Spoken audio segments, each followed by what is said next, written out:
그날에 그들 중 둘이 예루살렘에서 25리 되는 엠마오라는 마을로 가면서 이 모든 된 일로 서로 이야기하더라. 근데 잠깐만요. 배경을 좀 설명을 좀 드릴게요. 우리 예수님께서 부활하셨거든요. 부활하셨는데 이 부활의 주님을, 부활의 장면을 목격한 사람이 아무도 없죠. 잠깐만요. 이게 중요해요. 통상 우리가 생각했었을 때 예수님이 빌라 법정에서 사형 언도를 받으시고 새벽에 이제 골고다 언덕을 가셔서 오전 9시에 이제 못이 박히시는데 9시에 못이 박히고 대제사장이 빌라도 총독한테 권유를 합니다. 특별히 청을 해요. 예수가 3년 반 동안 이 백성들한테 특별히 한 얘기가 있는데 자기가 죽었다가 부활한다는 얘기를 했다.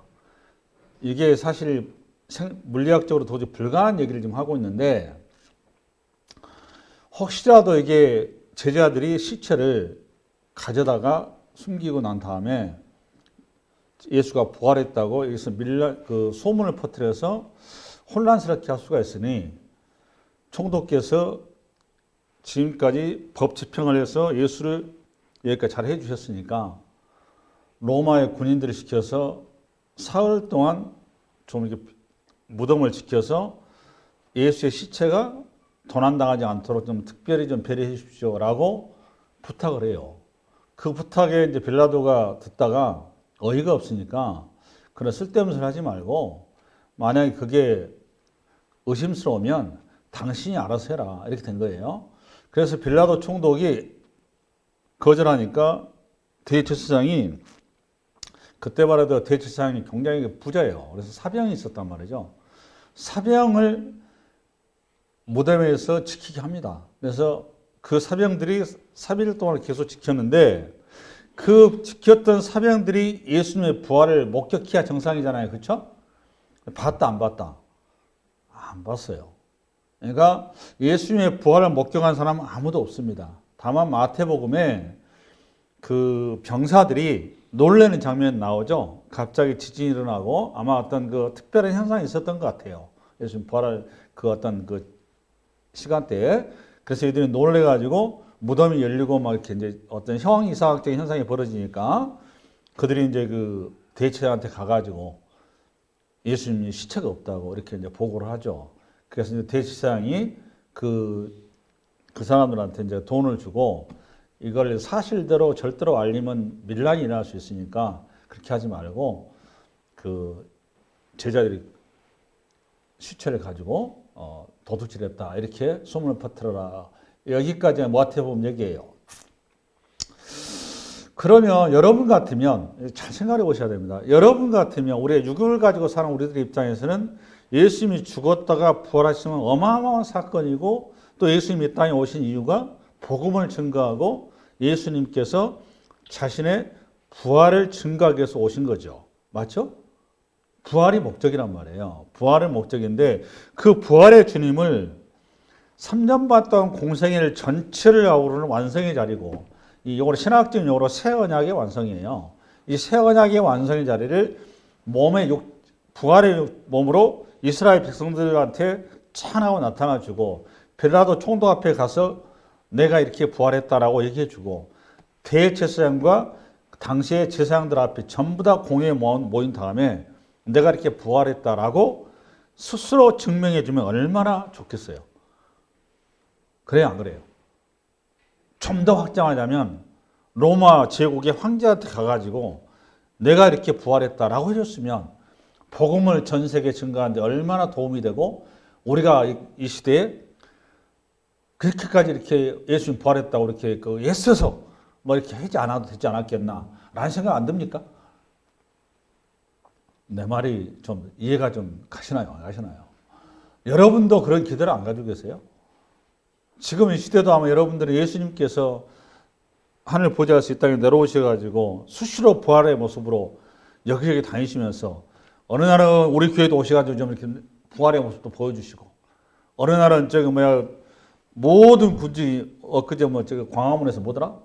공연할 때 있었죠? 그런 자에 우리 주님께서 쫙 나타나셔가지고, 나 예수가 이렇게 부활한 나다. 이렇게 해주면 복음 증거하기 좋잖아요. CNN, TV에 나오든가. 좋지 않습니까? 근데 그렇게 안 하시죠. 왜 그러실까요?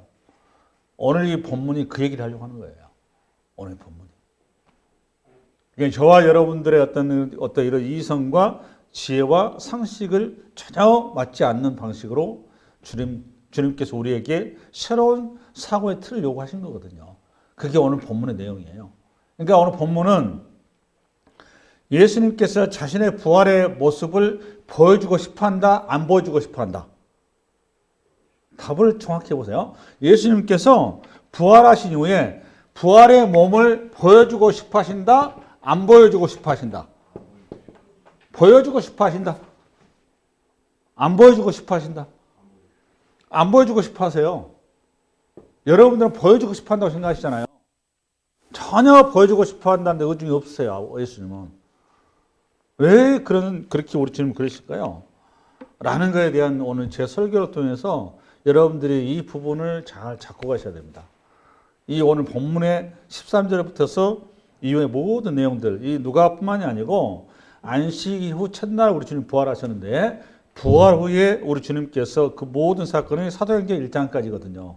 그 사도행전 1장에 우리 주님이 제자들과 그 150명의 제자들이 모인 상태에서 감람산에서 올라가시잖아요. 그 자리까지 이르기까지 40 동안 이 땅에 계셨잖아요. 40 동안 계셨으면 그냥 예루살렘 전체뿐만 아니라 로마 제국을 다 휘젓고 다니셔야 되는데 전혀 그러지 않으셨어요. 그냥 특정한 사람들에게만 당신이 보이셨고 그 주님께서 하시고자 하는 메시지 내용은 구약의 성경을 계속 말씀하셨습니다. 자기를 보여주는 데 목적이 전혀 없고 구약 성서의 말씀에 대한 이해를 시키는 데 모든 시간에 40일 동안 할애를 하십니다. 오늘 본문도 그 얘기를 하려고 하는 겁니다. 이해되셨죠? 말하는 취지를 이해하셔야 돼요. 그래서 오늘 본문도 제가 예수님께서 이때 당시에 무슨 말씀 하셨는지 그걸 중심으로 추론을 해서 여러분하고 나눌 거예요. 그래서 그 얘기를 하면서 지금 우선 스케치부터 해드릴게요. 부활하신 우리 주님의 그 모습을 아무도 목격한 사람이 없어요. 부활 자체를 목격하신 모습을. 부활에 이제 우리 주님이 나타나셨는데 첫 번째 맨 먼저 예수님의 부활의 모습을 본 사람은 막달라 마리아예요. 막달라 마리아. 최초로 봤습니다. 동산직인 줄 알았죠, 그죠? 동산직인 줄 알았단 말이에요. 맞죠? 동산직인 줄 알았는데 이게 말이 웃기는 거예요. 왜 이런 얘기를 쓰는 줄 아세요? 예수님께서 막달라 마리아한테 당신이 부활의 모습을 확연하게 보여주고 하는 의도가 없는 거예요. 확연하게 부활의 모습을 보여주고 했으면 막달라 마리아가 보자마자 예수님을 알았겠죠. 지금 의도가 중요한 겁니다. 왜 이렇게 이런 세상이 벌어지죠? 오늘 엠마오로 가는 두 제자도 마찬가지거든요. 엠마오로 간 두 제자는 누가복음 10장에 가면 70인 전도대가 나와요. 아마 요 부류에 해당했던 제자인 것 같아요. 12제자가 아니니까. 두 번째 우리 주님이 나타나신 현상이 보여준 대상이 오늘 나타난 이 엠마오 두 제자입니다. 어떤 학자들은 부부라고 얘기한 사람도 있고 어떤 사람은 그냥 남자 둘이다 이렇게 얘기하는 사람도 있어요. 근데 엠마오는 실마리아에서 사는데 이게 참 웃긴 게 뭔가 하면 우리 예수님께서 6월절 날 돌아가셨거든요. 그건 아시죠? 6월절 날 정확히. 그러니까 우리 시간으로는 그게 금요일이거든요. 금요일이 유대인들한테는 이제 6월절이에요. 6월절 첫날. 그리고 그 다음 날부터 뭐가 되는가 하면 무교절이죠. 맞죠? 무교절 절기가 며칠간 하는가 하면 합쳐서 8일간을 해요. 8일간 이게 유명한 유대인들에게 있어서는 최고로 중요한 절기가 6월절이에요. 다른 건 다 지켜도 6월절만큼 지켜야 돼요. 그러니까 예수님이 십자가상에서 당신이 죽었다 부활할 때가 6월절이기 때문에 유대인들이 가장 많이 모여있을 때란 말이에요.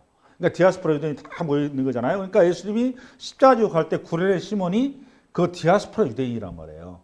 즉 아프리카에서 왔던. 예수님이 십자가를 얼떨결에 지고 가지 않습니까? 근데 오늘 엠마오로 내려가는 제자가 이게 말이 안 되는 게 유대인이란 말이에요. 그죠? 여러분 예수님의 제자들이 이방인들이 있어요 없어요? 없어요. 예수님의 제자들은 유대인들이에요 다. 할렐루야? 아멘?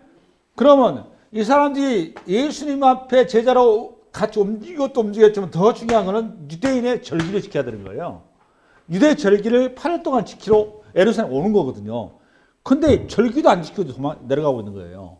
무슨 얘기 하려고 하는가 하면 예수님에 대한 워낙 기대와 소망이 크다 보니까 지금 6월절 절기를 지키는 것조차도 놔버린 거예요, 지금. 원래는 안 내려가야 돼요. 맞죠? 6월절 절기를 지키러 온 건데. 유대인들은 1년에 3번은 반드시 남자들은 유대 절기를 지켜야 안 지켜요. 특별히 6월절 중심으로 지켜요. 그 8일 동안 지켜야 한단 말이에요. 그래서 그게 그냥 예루살렘 성이 그때만 해도 정말 유대인들로 꽉 차있기 때문에 복잡합니다. 한 200만 정도 된다고 그래요. 10만 원. 썰을 붙이지 않고 그렇다고 말이에요. 그러면 이 사람들이 당연히 8일 동안 있어야 되는데 오늘 엠마오라는 제자들은 지금 자기 집으로 가고 있는 거예요. 이 말을 통해 하고 싶은 얘기가 있는 거란 말이죠. 네. 그 다음에 14절. 이 모든 된 일을 서로 이야기하더라. 이 모든 된 일이라는 것은 예수님께서 십자가에서 죽은 사건을 얘기한 거죠. 그 다음에 15절. 그들이 서로 이야기하며 문의할 때 예수께서 가까이 이르러 그들과 동행하시나 그들의 눈이 가려져서 그인 줄을 알아보지 못하거나 그들의 눈이 가려졌다 이 말은 예수님께서 의도적으로 그들이 예수님 알아보지 못하도록 그들 가운데 나타나신 거예요. 할렐루야? 이게 중요한 거예요. 아멘? 왜 그러느냐? 예수님이 당신의 부활의 모습을 보여줘 봐야 아무 의미가 없어요. 중요한 거는 장차 이들을 통해서 예수 그리스도를 보이지 않는 예수 그리스도를 앞으로 계속 두고 오는 세대 가운데 드러내야 되는데 보이는 예수를 드러내는 게 아니에요. 보이지 않는 예수인데 분명히 우리 가운데 함께 하신 예수. 할렐루야? 그 예수를 지금 오고 오는 세대들 가운데 제자들 통해서 증거해야 될 그 당사자이기 때문에 오늘 그 중심으로 가는 거예요. 그 다음에 17절. 예수께서 이르시되 너희가 길 가면서 서로 주고받고 하는 이야기가 무엇이냐 하시니 두 사람이 슬픈 빛을 띠고 머물러 서더라. 그 한 사람인 글로바라 하는 자가 대답하여 이르되 당신이 예루살렘에 체류하면서도 요즘 거기서 된 일을 혼자만 알지 못하냐. 그러니까 지금 글로바 입장에서 어이가 없는 거죠. 아니 정상적으로 너 당신 유대인인데 지금 무슨 동문서답 학원이냐.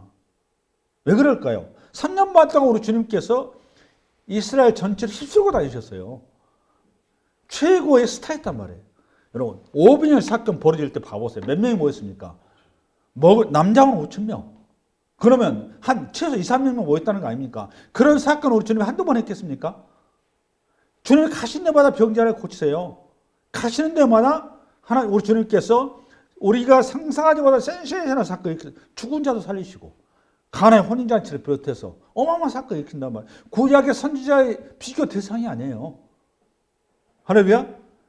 그러니까 예수님의 다 한단 말이에요. 유대인들이라면. 그러니까 이 글로바가 어이가 없어 하는 얘기란 말이에요. 아니 당신 좀 무슨 당신 유대인 맞아 이런 얘기예요. 지금. 그 다음에 19절.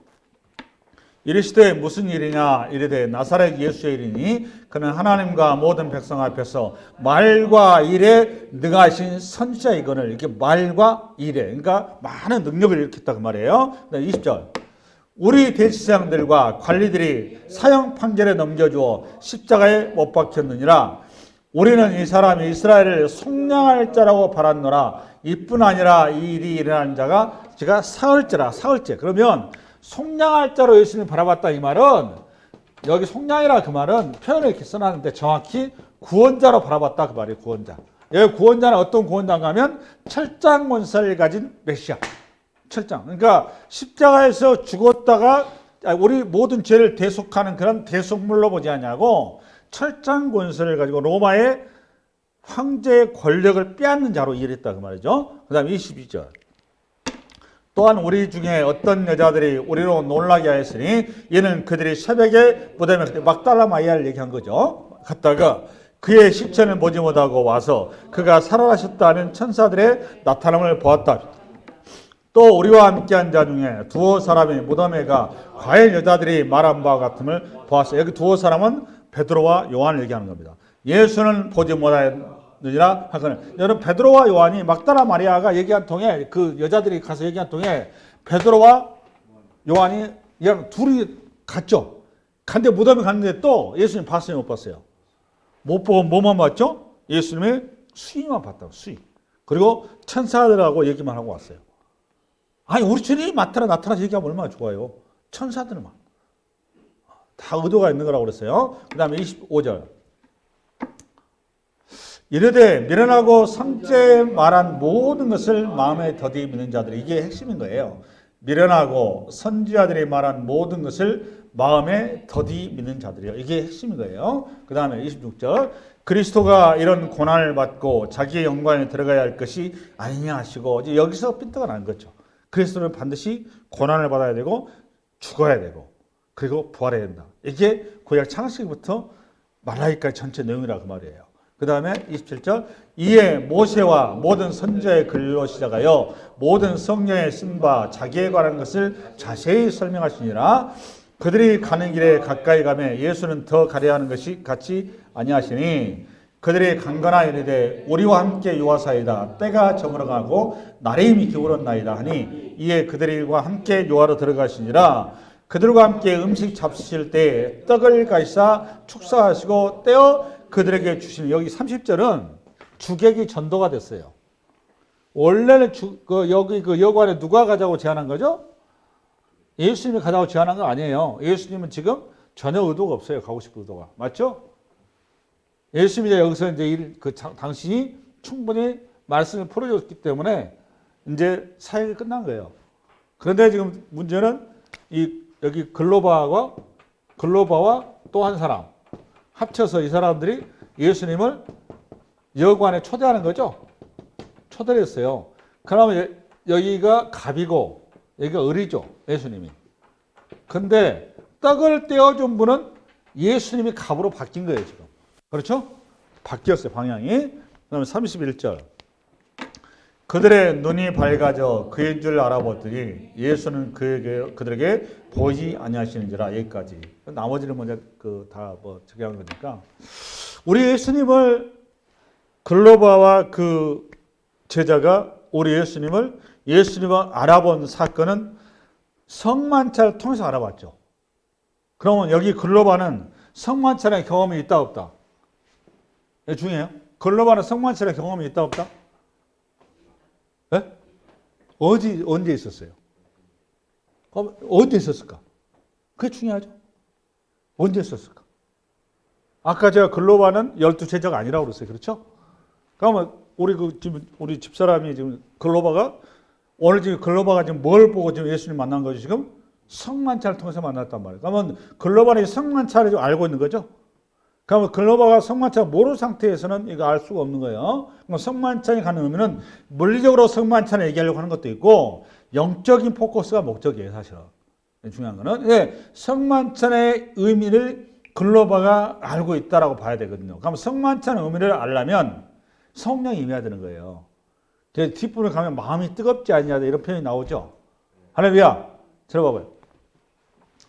예수님께서 성만찬은 12제자하고밖에 하지 않았어요. 공식적인 거는. 그것도 우리 시간 목요일 날 저녁에. 맞죠? 6월절 전날 밤이니까. 아멘. 그러면 성만찬을 하면서 우리 주님께서 누가복음 22장 들어봐. 누가복음 22장 보고요. 복음서에 다 나옵니다. 22장. 시작. 또 떡을 가서 감사기도 하시고 떼어 그들에게 주시며 이르시되 이것은 너희를 위하여 주는 내 뭐다? 몸이라. 너희가 이를 행하여 나를 기념하라 하시고. 그러니까 우리 예수님께서 신약 시대를 살아가는 모든 성도들에게 예배를 명령을 하셨어요. 예배를 제정하시는데 그 예배가 딱 하나밖에 없어요. 성만찬 예배만 우리 주님께서 공식적으로 지정하신 거예요. 그렇죠? 그러니까 신약 시대 예배는 반드시 뭐가 돼야 된다는 거예요. 그러니까 성만찬을 중심으로 예배가 돼야 되는 거예요. 그런 면에서는 카톨릭이 형식만 따지면 카톨릭이 맞아요. 개신교보다. 카톨릭이 항상 성만찬 하죠. 그래서 그런 거예요. 형태로 봐서는 카톨릭이 맞는 거예요. 할렐루야. 그 다음에 이어서 20절. 저녁 먹은 후에 잔도 그와 같이 하여 이르시되 이 잔은 내 피로 씌우는 뭐다? 새 언약이지. 그러니까 뭐 떡은 뭐고? 떡은 뭐고? 예수 그리스도의 몸이고, 그죠? 그다음에 저거 뭐 포도주는 뭐고? 예수 그리스도의 피인데 이걸 뭐라고 그래요? 새 언약이라고 그래요. 새 언약. 이게 중요해요. 새 언약이라고, 새 언약. 뭐가? 예수의 피가. 할렐루야. 그러면 새 언약이라 그러면 구 언약이 있었다는 소리 아니에요. 그렇지 않습니까? 이 구 언약이 무엇인지를 가야 되고 왜 언약이 나오는지 또 알아야 되겠죠. 할렐루야. 그러면 오늘 이렇게 여기가 배경이 얘기가 다 끝나버리네요. 우리 성경에는 약속을 항상 얘기할 때는 계약이라고 얘기를 안 해요. 성경에서는. 근데 세상은 계약이라고 얘기하죠. 맞죠? 근데 성경은 계약이라고 얘기를 안 하고 꼭 언약이라고 얘기를 하죠. 그죠? 맞죠? 그럼 언약과 계약의 차이는 뭐냐? 계약은 사람과 사람 사이 하는 걸 계약 그러는 겁니다. 언약은 뭐다? 언약은 뭘까요? 그러면 하나님과 사람 사이 하는 걸 언약 그러는 거예요. 사람과 사람 사이 계약할 때는 어떻게 하는가 하면 계약서를 쓰고 도장을 찍고 서류상으로 해서 만약에 계약을 위반할 경우는 어떻게 하는가 하면 거기에 따른 돈으로 계산해서 끝나요. 맞죠? 귀책 사유를 따져서 재판에 가서 귀책 사유가 있는 사람에게 돈으로 환산해서 그만큼 배상을 하면서 계약은 끝나는 거죠. 여러분, 부부가 결혼하면 결혼한 당사에서 이혼하게 되면 이혼 귀책 사유가 멀어서 이혼 귀책 사유가 많은 사람한테 위자료를 묻는 거죠. 그러고 깨지는 거죠. 그걸 계약 그러는 거예요. 그러니까 이 그리스도인들은 근데 결혼 계약하는 게 아니에요. 그리스도인들은. 다다음 주 우리 현미 형제가 결혼하죠. 우리 현미 형제는 결혼 계약을 안 하고 뭘 할까요? 결혼 언약을 하는 거예요. 이게 중요한 거예요. 배경 좀 설명을 가지고 와야 돼요. 아마 내 설교 그날 이해할 분이 몇 분이나 되려나 모르겠는데 이 배경이 없으면 이해가 안 돼요. 그게 지금. 성도들은 전부 다 A시장에서 목사 없이 하면 다 계약이에요. 그냥 그거는. 결혼 계약이고 그거 이혼해도 돼. 그런 거는. 돈으로 계산하면 되니까. 근데 언약은 뭔가 하면 결혼 언약은 하나님이 갑이에요. 중요한 거. 그 다음에 누가 을이고 신랑 신부가 을이에요. 그러니까 그리스도 안에서 결혼한다 그 말은 하나님이 결혼의 당사자입니다. 결혼의 당사자. 이거 잘 알고 가셔야 돼요. 굉장히 무시무시한 얘기 하는 거예요, 사실은. 근데 우리 하나님은 이 언약을 하실 때 이게 맹립으로 안 하세요. 말씀으로 가지고 안 해요. 이게 우리를 머리 아프게 한 거예요. 언약이 그렇게 무서운 거예요. 여기가 우리 새 계약이라고 얘기 안 썼다고 새 언약이라. 언약은 뭘 얘기하느냐? 반드시 피를 걸어요. 피를 가지고 언약을 해버린다는 거야. 하나님. 피. 이 피가 무슨 피일까요? 예수 그리스도의 피예요. 그러니까 하나님의 아들의 목숨을 걸고 언약을 한다는데 우리의 고민과 우리의 두려움이 있는 겁니다. 묵시적으로 하나님께서 아담하고 언약을 하신 거예요. 묵시적으로 저와 여러분하고 언약을 한 겁니다. 시간과 공간은 아무 의미 없어요. 성경에서는. 할렐루야. 묵시적으로 저와 여러분이 예수 그리스도 안에서 죽었다가 우리는 부활한 거예요. 아멘. 묵시적으로 우리는 아담 안에서 선악과를 따먹어서 범죄한 거예요. 내가 직접 따먹은 거라고. 아담이 따먹은 게 아니라. 이게 묵시적으로. 할렐루야. 아멘. 이게 성경 이해를 잘 하셔야 돼요. 내가 당사자지 아담 탓할 거 없어요. 내가 당사자라고. 아멘. 근데 우리 하나님께서 언약을 하실 때 뭘 가지고 간다? 당신의 아들 예수 그리스도의 피를 가지고 간다니까. 이게 무서운 거예요.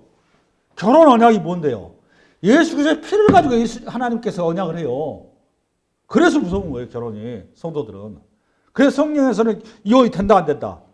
이혼 자체가 불가능한 거예요.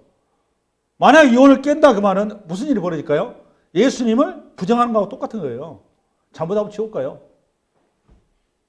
잘해야 돼요, 그거. 성도들에게서. 이혼이 간단한 얘기가 아니에요, 성경에서는. 이게 카톨릭이 그 제대로 잡고 있는 거예요. 7부 성서라고 카톨릭에서는 이혼 자체가 불가라고 제도가 되어 있어요. 그래서 이런 부분은 카톨릭이 훨씬 잘 되어 있습니다. 대중교보다. 참고로 알고 계세요. 성경의 말씀에 원래 맞춰서는 카톨릭이 더 잘 되어 있습니다. 여러분 카톨릭 우습게 생각하는데 그러지 않습니다. 할렐루야. 그러면 언약이기 때문에 이 언약을 우리 주님의 목숨을 걸고 우리 하나님께서 언약을 해놓으셨는데 그 언약을 맨 처음 한 사람 누구라고? 아담이라고요. 아담하고 맨 처음에 언약을 피를 가지고 했어요. 피를 가지고. 그 자리가 어딘지 아세요? 아담하고 언제 피를 가지고 했죠? 우리 주님이? 이걸 이번 다다음 주 우리 현미 형제 결혼 내용이에요. 그게. 하나님께서 아담을 부르셔서 배피를 만들 때 모든 생물은 그냥 각각 만드셨죠. 아담은 어떻게 했습니까? 아담을 죽인다고. 재운 다음에 아담을 허리에 피를 빼죠. 그 피를 가지고 부부를 탄생시킨 거예요. 그게 언약의 자리인 겁니다. 그게.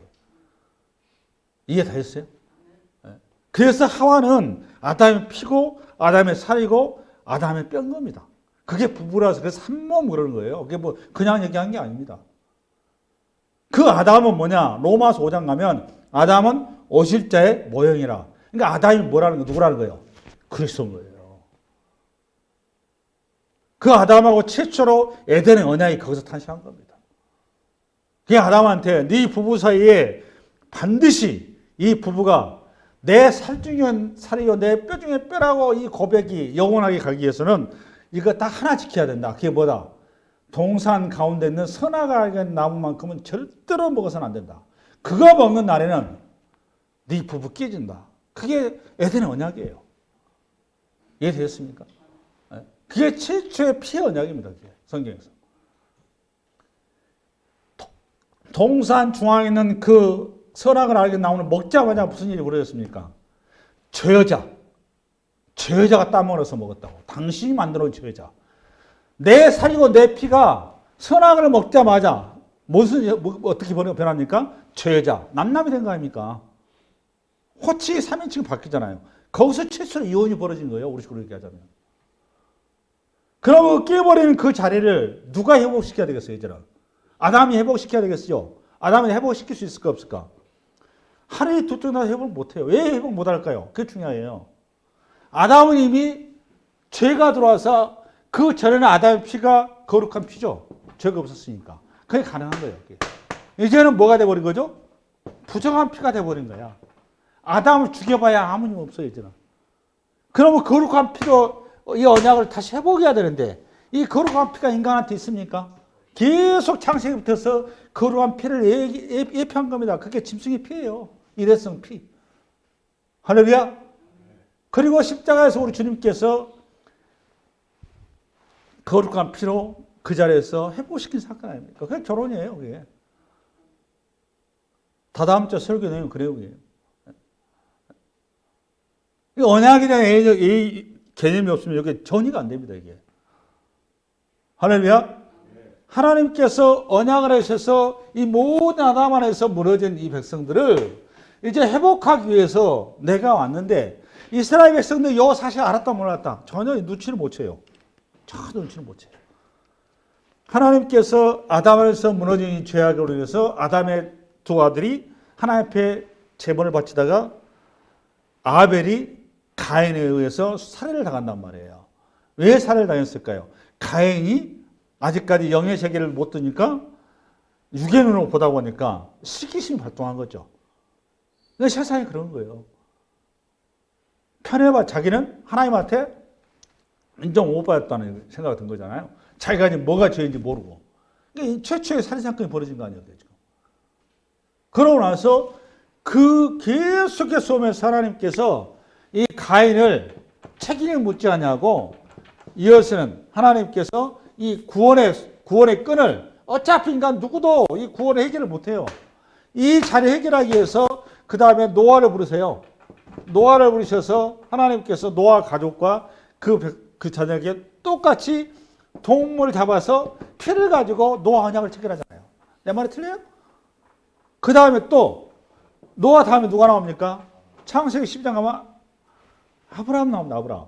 아브라함을 불러서 그 자리에서 두 가지 약속을 하세요. 하나님이. 그게 이제 그 사도행전 7장을 가면 이 구속사를 가지고 스데반이 설교를 아주 잘 해놨어요. 이 설교 끝나고 여러분들이 사도행전 7장을 가지고 한번 잘 읽어보세요. 집에 가서. 여기서는 시간이 없어서 얘기를 못해요, 다. 첫 번째는 아담하고 그 에덴의 언약을 한 거고, 에덴의 언약. 요거는 행위 언약입니다, 행위 언약.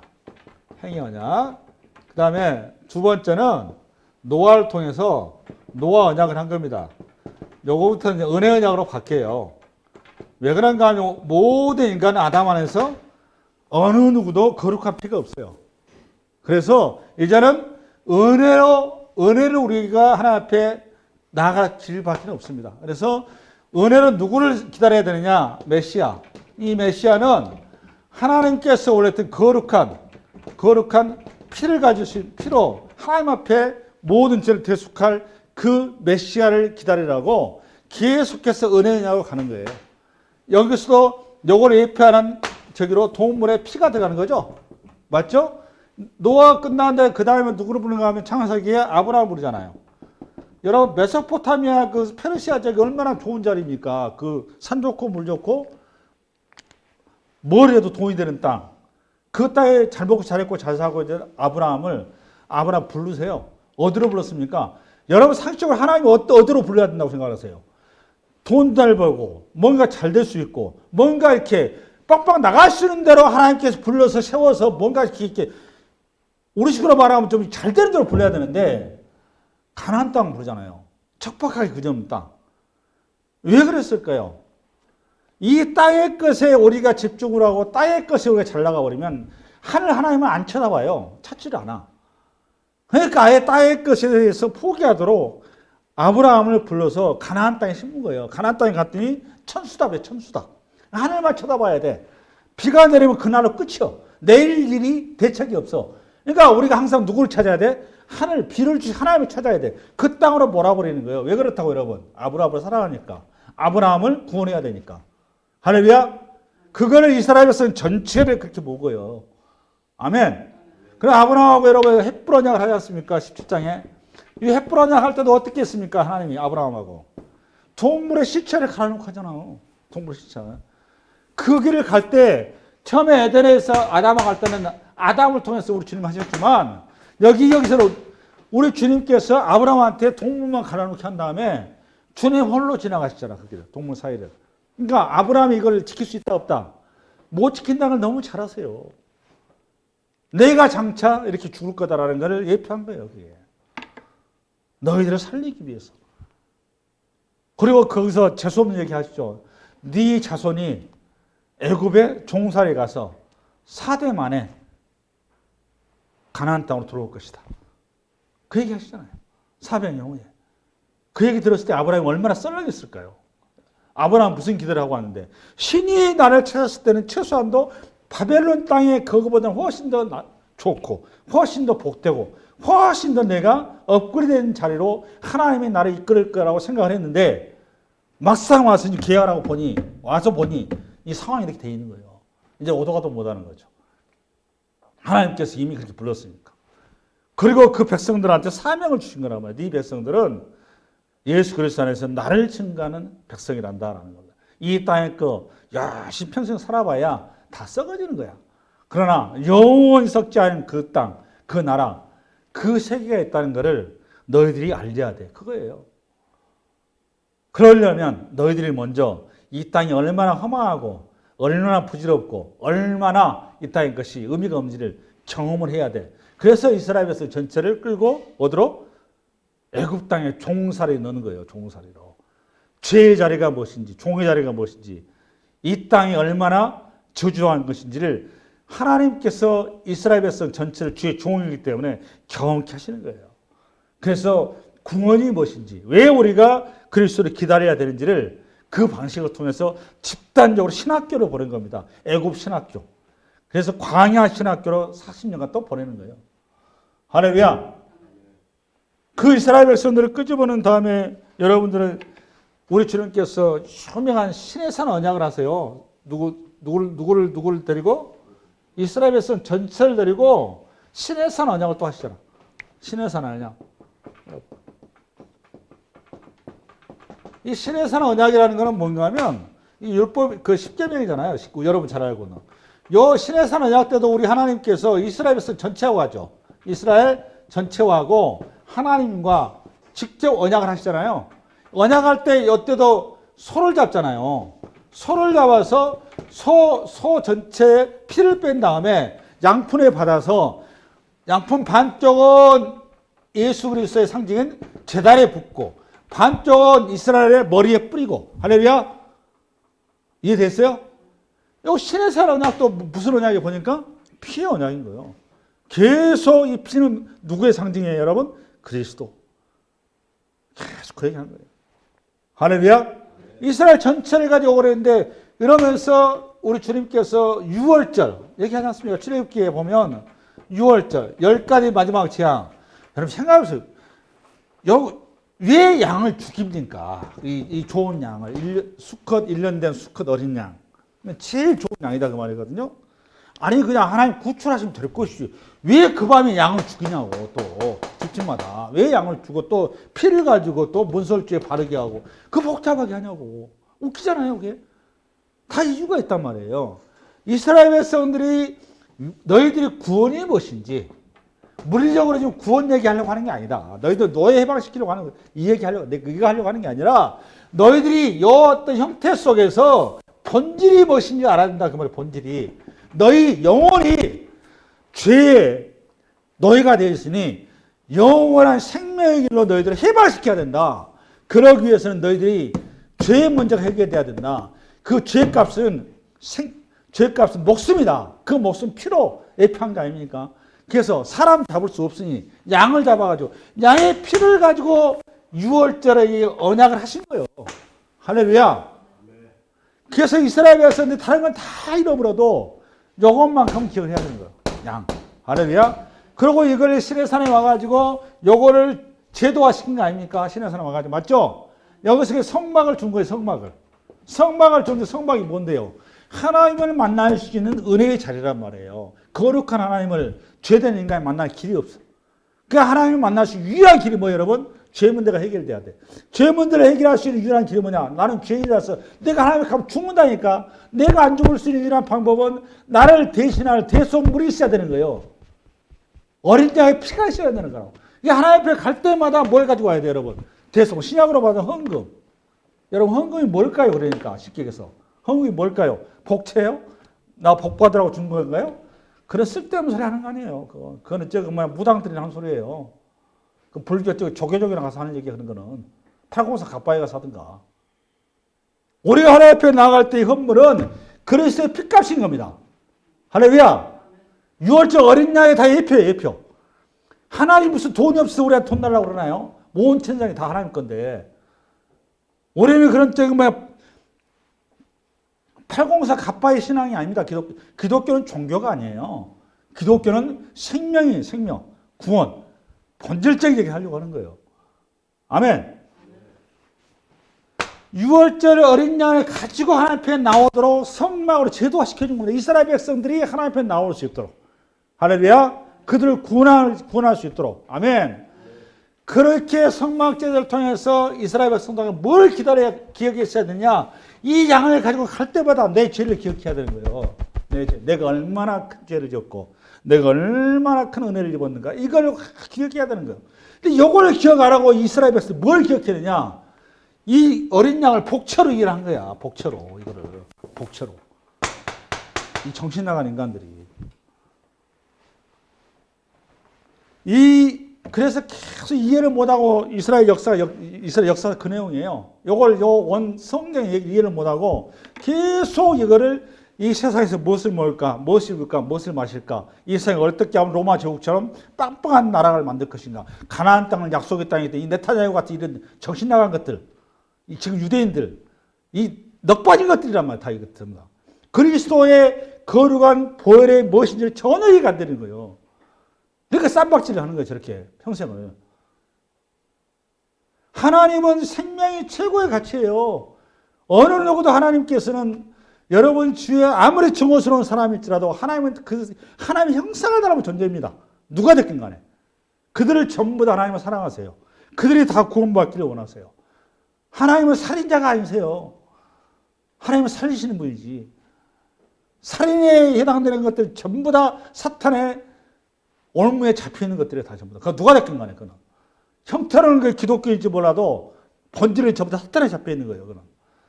우리 하나님은 누구도 살인하지 않습니다. 그들이 끝까지 기다리시고 돌아오기를 기다리세요. 우리 하나님은. 할렐루야. 주님께서 이스라엘 백성 이해를 못하니까 계속 누구를 보내냐? 선지자를 보내는 겁니다. 선지자를.